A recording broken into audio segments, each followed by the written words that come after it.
There is so much to talk about tonight. Will it be Sachin Pilot? Will he finally have his chance? Will the Jadugar Ashok Gehlot find some way of staying on as CM as he'd like to? What kind of president would Digvijaya Singh make? He could be the Congress's worst nightmare, or he could be just the panacea the Congress is desperately looking for. He's wily, he's Machiavellian, but he also shoots his mouth off and oftentimes gets him and his party into trouble. Does Shashi Tharoor have a chance, or is he really using this election to up his national standing and play a role? They're hugging there in that image, but play a role in the next president's team, much bigger than he otherwise would have had. Rajdeep Sardesai joins us. He's been out and about Lutyens, Delhi, as it were, trying to get a sense of which way the story is moving. We've got Rashid Kidwai, one of the most consummate observers of the Congress party. Sanjay Jha, in, out, once things change, maybe back in again. Two special guests on this broadcast. We've got Divya Maderna. She is an MLA from Rajasthan. Rajendra Chaudhary also joins us. So it's important to hear what the voices on the ground are having to say. For perspective, I have Sudhindra Kulkarni, and from the BJP, letting the Congress do all the fighting is Zayyad Zafar Islam. So, Rajdeep, let's start with you. Gehlot or Sachin Pilot? Who will be the Rajasthan Chief Minister? I think as of now, for now, Ashok Gehlot remains Chief Minister. So what's Sonia telling Sachin? You know, I have absolutely no idea what goes beyond the walls of 10 Janpath. What I do know is from a top Congress source that for now, despite K.C. Venugopal claiming that the decision on Mr. Gehlot's future will be taken in the next 2 days, I don't see, based on what the conversations I have had, Mr. Gehlot being replaced right away, if at all. Certainly not in the next few weeks, till this Congress president's election is over. The Congress doesn't want to open a new front until the issue of who becomes the next Congress president is settled, which should be settled by the 19th of October. So, Rahul, my sense at the moment is that you've got a party which is at the moment fighting on too many fronts. And until they can first settle this issue of Congress president, the Rajasthan Congress issue of who becomes Chief Minister or whether Mr. Gehlot stays on has been kept on the pause button. Let's be clear. Ashok Gehlot still commands the support of the majority of the MLAs. Ashok Gehlot is a 3-time Chief Minister, has got considerable resources.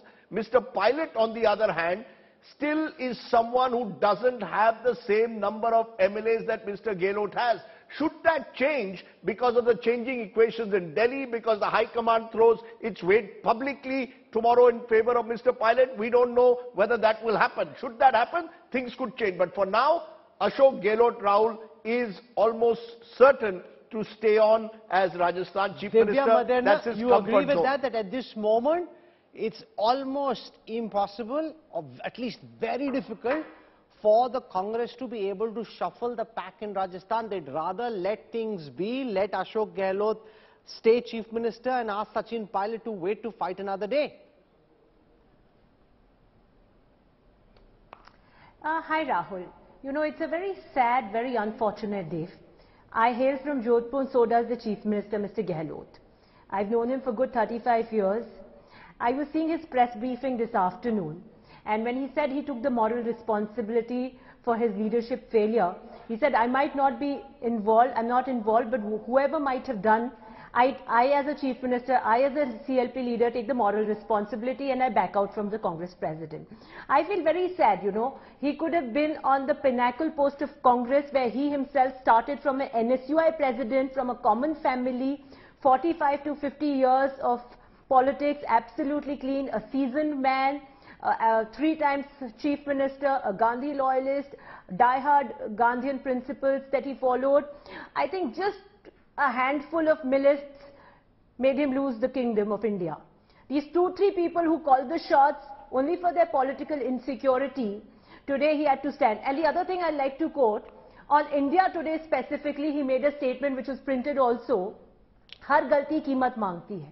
Today when he was briefing, I was very saddened because I thought a man from Jodhpur, somebody would lead the Congress party at a post where Mr. Jawaharlal Nehru was there, Indira Gandhi was there, Sonia ji was there, Rahul ji was there. Rajasthan will have a proud moment. Jodhpurites will have a proud moment. But, you know, he took a, it's a great, I would applaud him that he went out on the public platform. He took the moral responsibility and backed out. But a very sad and unfortunate day. As a young leader from Rajasthan, you'd like to see the young Sachin Pilot as Chief Minister, Divya? You're essentially suggesting you'd like to see Sachin Pilot as Chief Minister, but the MLAs don't back him. I've been very blunt. I've been very blunt of my opinion. I don't belong to Mr. Gehlot's group. I don't belong to Pilot's group. I don't do the politics of groupism. I am a die-hard loyalist. I would abide by what the Congress president says. I don't know, the whole ruckus happened. Mr. Markan and the observer, Mr. Khadke, had come down to pass a one-line resolution. They, after the resolution, made it very clear they will be meeting each MLA one-on-one. And whatever their sentiments are, it will be conveyed. It's not that somebody after a one-line resolution will bulldoze it. That's never happened. All that majority in vote, whoever that is, it will be conveyed to the Congress president in a consensus with the confidence of the sitting chief minister. I'm sure there would have been outcome of the new chief minister. So this ruckus created by 2-3 people that this is happening, that is happening, it's never happened. No names are announced before one-line resolution. No names are announced for a chief minister without having and the sentiments of the MLAs conveyed to the Congress leadership, and it's all concerned. What is sad is that they went outside the party forum and they were vocal about it. Okay. Today, Mrs. Gandhi names somebody as a chief minister. Everybody will be abiding that as a Congress loyalist. Rajendra Chaudhary, क्या आपको लगता है कि सचिन पायलट को number finally आ सकता है या गहलोत ही बने रहेंगे जैसे राजदीप कह रहे हैं अभी राजस्थान के चीफ मिनिस्टर?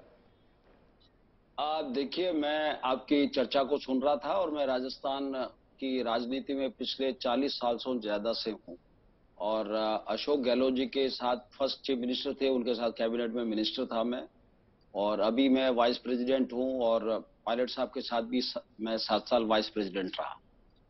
और राजस्थान का जहां तक सवाल है, हम राजस्थान की जनता क्या चाहती है, जब अशोक जी चीफ मिनिस्टर थे सेकंड टर्म में, तब हमारी कांग्रेस की सीटें केवल 21 पर रह गई थी और उसके बाद में सोनिया गांधी जी ने सचिन पायलट जी को जिम्मेदारी दी और उन्होंने राजस्थान में हाड़ तोड़ मेहनत की और वो 21 सीटों से 100 सीटों तक पहुंचाया।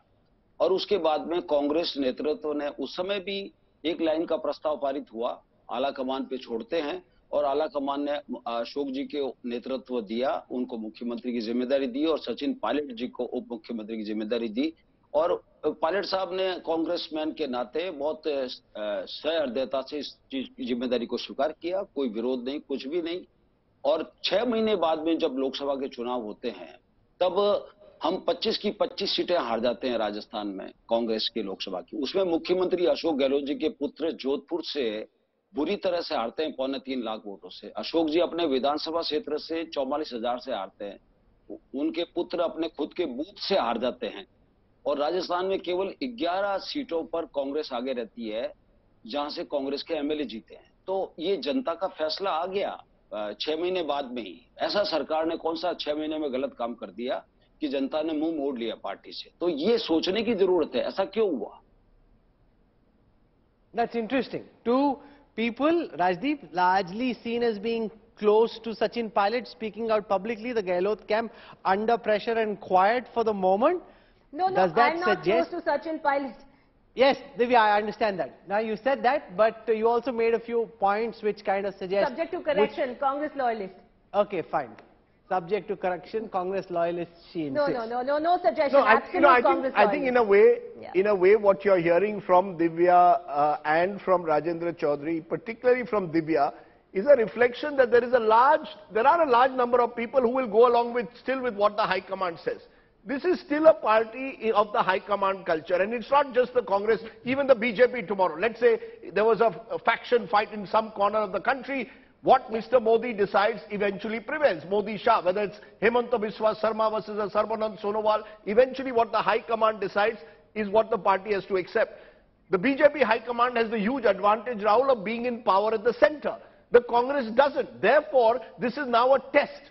How far would Sonia Gandhi go to actually downsize Mr. Gehlot? And I don't think she can go far enough, because, as I said, Mr. Gehlot still commands the support of a majority of the MLAs.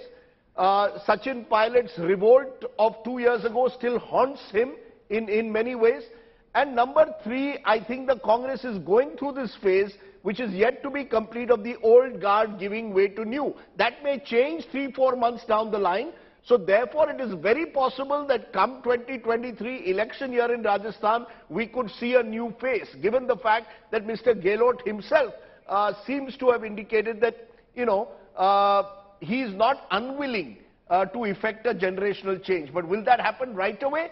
I don't think so. Rashid Kidwai, what are your many sources in the Congress telling you? Will it be Gehlot? Will it be Sachin Pilot? What's Sonia Gandhi telling Pilot just now?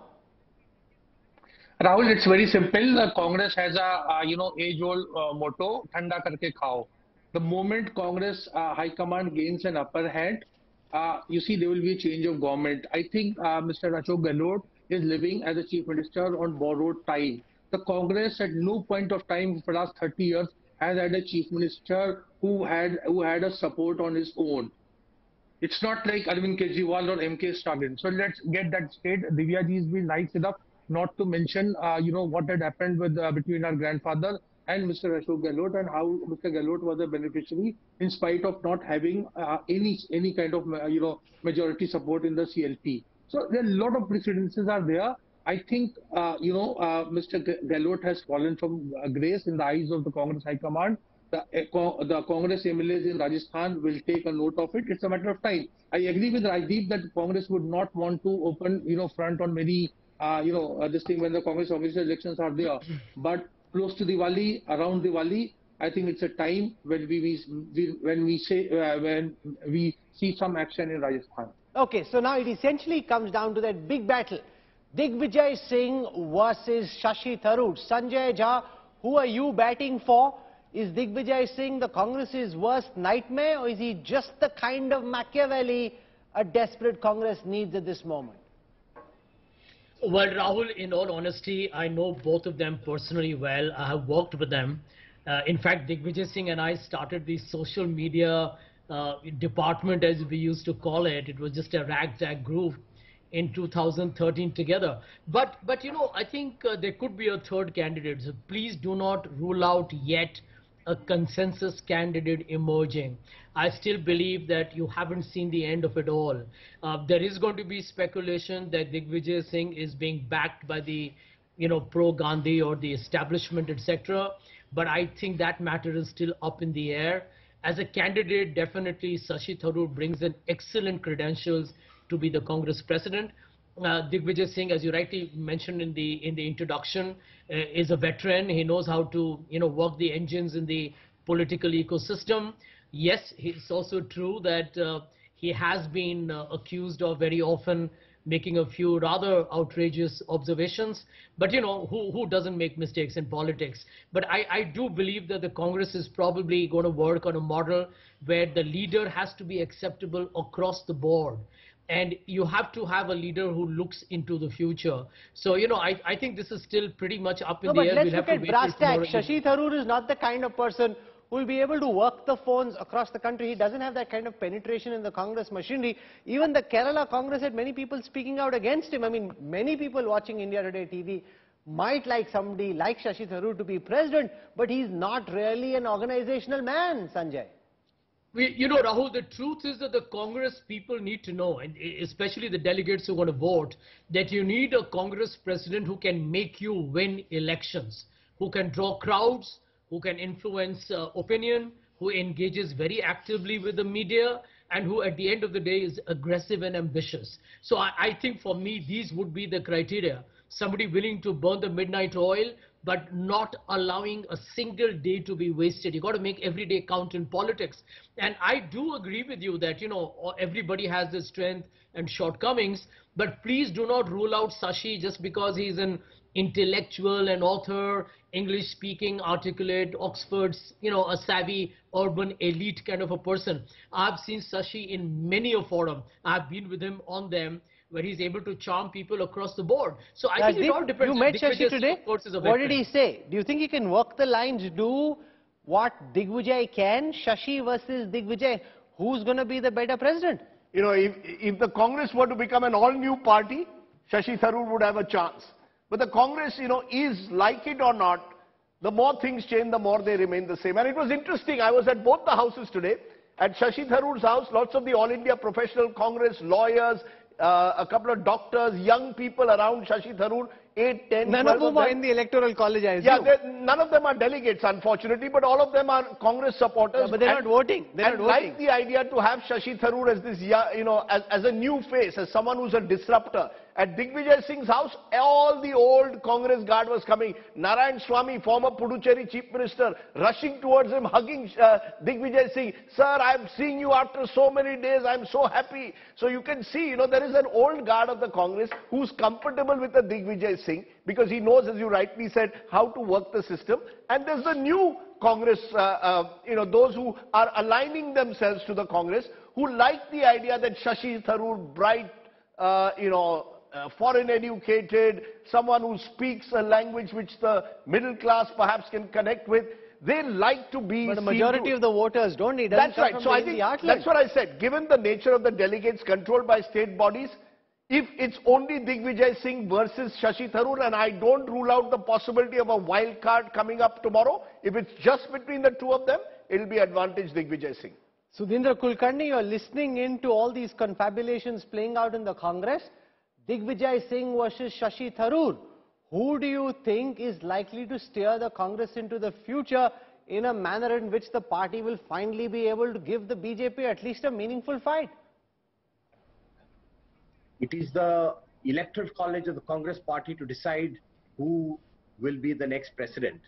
But a very interesting transformation is taking place in the Congress party, which on the whole is democratic, and it should be welcomed. Welcome for two reasons. One, Congress is the only other national pole in Indian politics, and if this second pole is not strengthened, if it doesn't revitalize itself, then India is in danger of descending into a one-party authoritarian rule, which is not good for India, it's not good for India's democracy. The second reason why it should be welcomed is that for the first time after a quarter century, the Congress has decided to have a president outside the Nehru family. And this decision is taken by none other than Rahul Gandhi himself. Almost every Congress leader was pleading Rahul to be president again, but he declined, which means that now the Congress is going in the direction of democratization, and any process of democratization brings with it a certain degree of convulsion, confusion, chaos. Some of it was avoidable, but nevertheless, the Congress party is mature enough to overcome this current convulsion, and I'm sure that irrespective of who becomes the president, on the whole, democratization of Congress has begun and it should be welcomed. Rashid Kidwai, can the Gandhis trust Digvijay Singh in the long run? They saw what happened with Ashok Gehlot, where at the first opportunity, he flexed his muscles and didn't do what the High Command would have liked to. Digvijay Singh, much more than Ashok Gehlot, is his own man. He has his own self-image, his own perception. He is an erstwhile Maharaja and therefore isn't quite as pliable as an Ashok Gehlot may be expected to be. Can he be trusted by the Gandhis, or once he's president, would that not matter as much? Rashid? Yeah, I think Rahul, there is a way to find out, which way wind is blowing. Tomorrow itself, if the number of, sets of, nominations are filed, if there are going to be 10 sets filed in favor of Digvijay Singh, then you would know that Digvijay Singh is a kind of, has a patronage of the Congress High Command, and he's going to be the candidate. If one set of nomination is filed, then you know that person is treading on very thin ice. I think Digvijay Singh knows the art of being on the right side at the right time. All this Maharaja thing and all, he has no illusions about himself. He knows.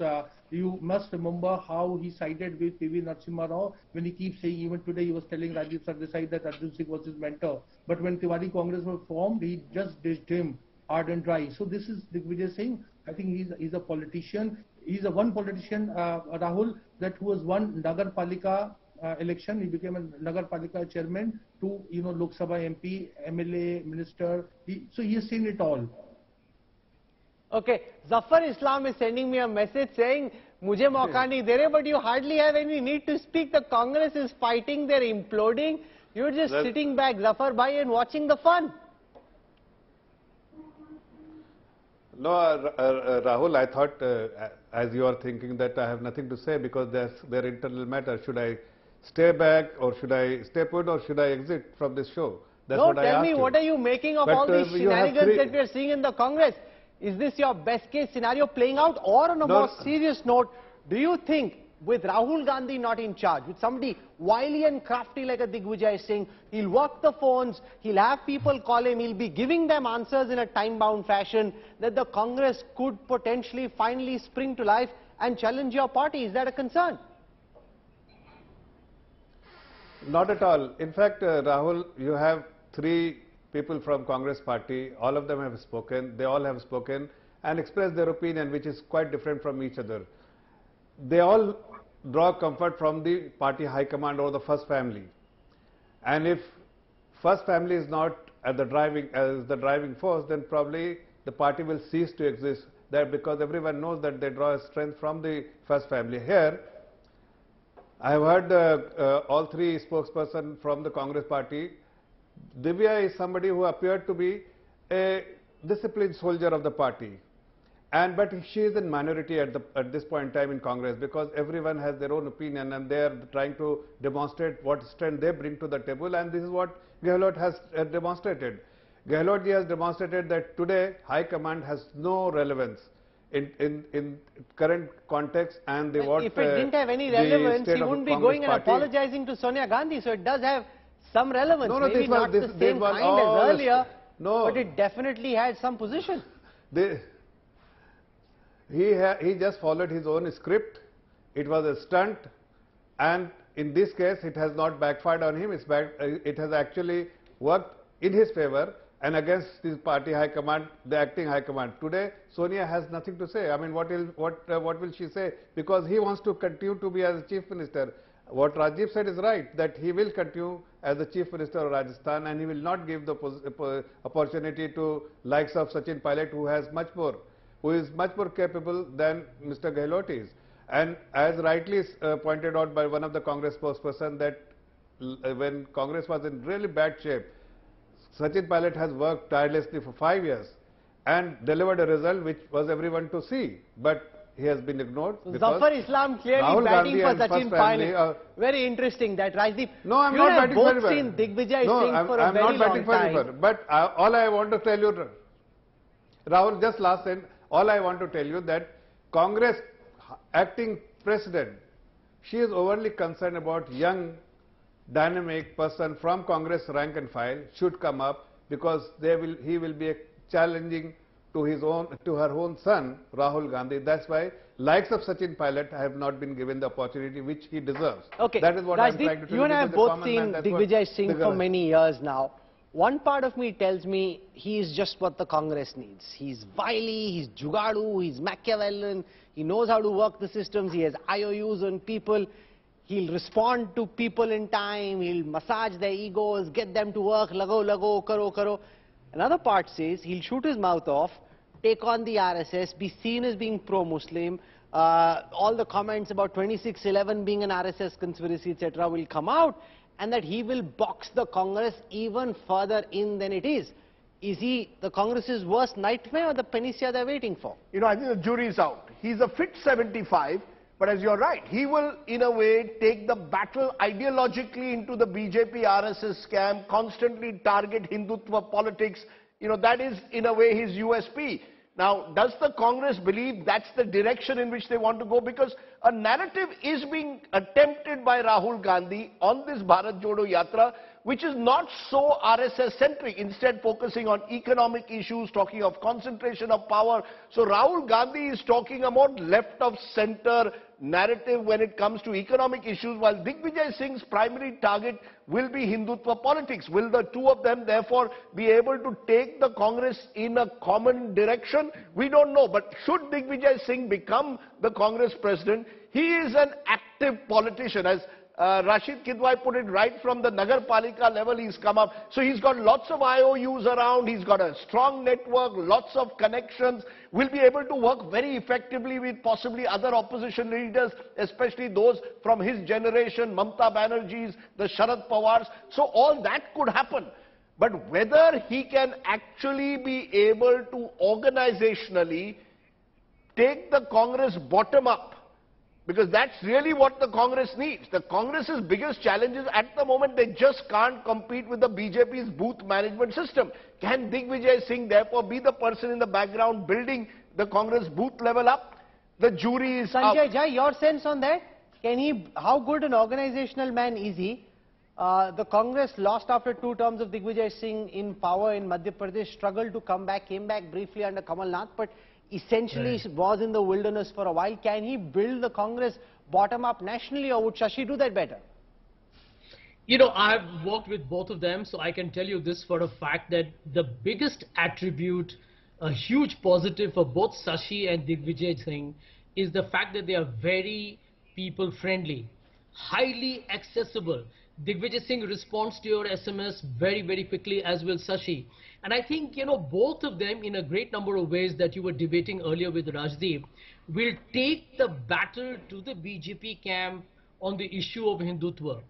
You know, please ignore some comments that maybe Digvijay's made earlier, but I think both Shashi and Digvijay will challenge this, you know, BJP's perception of being the custodian of the Hindu religion. I think they will take this Hindutva versus Hinduism debate towards logical conclusion. Okay. I think both of them recognize that if you don't bite the bullet on this debate, the BJP actually rides home by continuing to segregate politics and attract the majoritarian vote. And I do think that will be challenged by both Shashi and Digvijay. People don't think of Shashi Tharoor as being a wily politician, but what he's done, Rajdeep, very smartly here, is that by offering to contest, or by saying he'll contest, he's enhanced his national standing.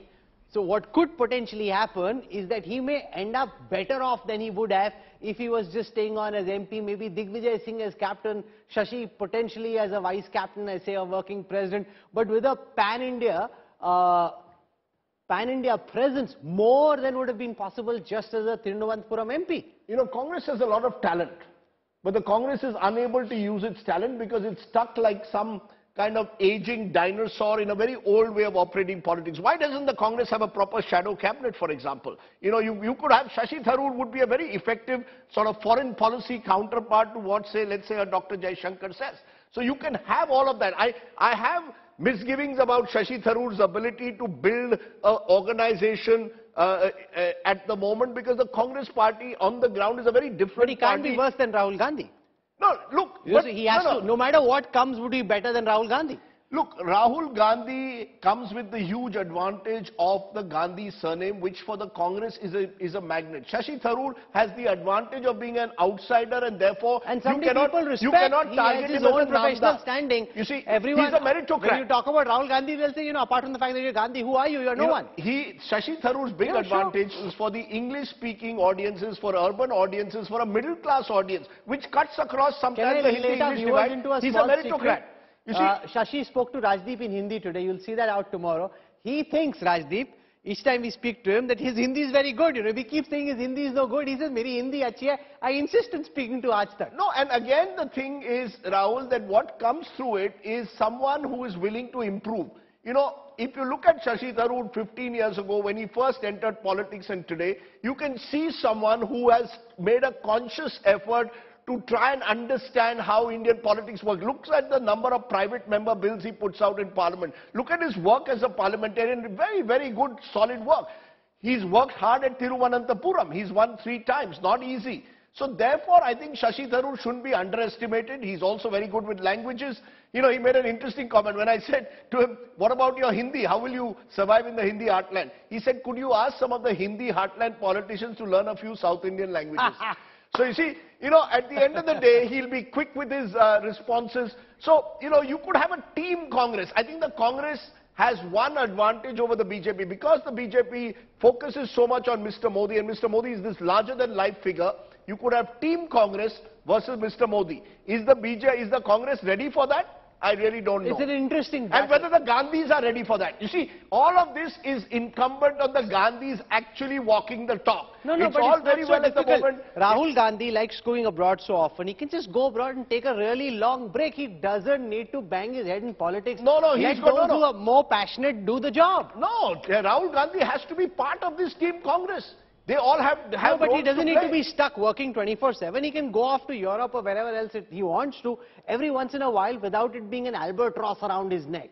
Digvijaya Singh, much more a 24/7 politician, he also relishes it. He enjoys it. Let the man do what he enjoys. Let Mr. Gandhi do what he enjoys. I think that could potentially be something exciting, at least politically, to comment and analyze on. Whether all of this together matches up to anything against the BJP, which is way ahead at this moment, we don't know. But at least they will be fighting and want to see as seen as being fighting. So we'll leave it there. I want to thank all our guests for joining us. Thank you so much.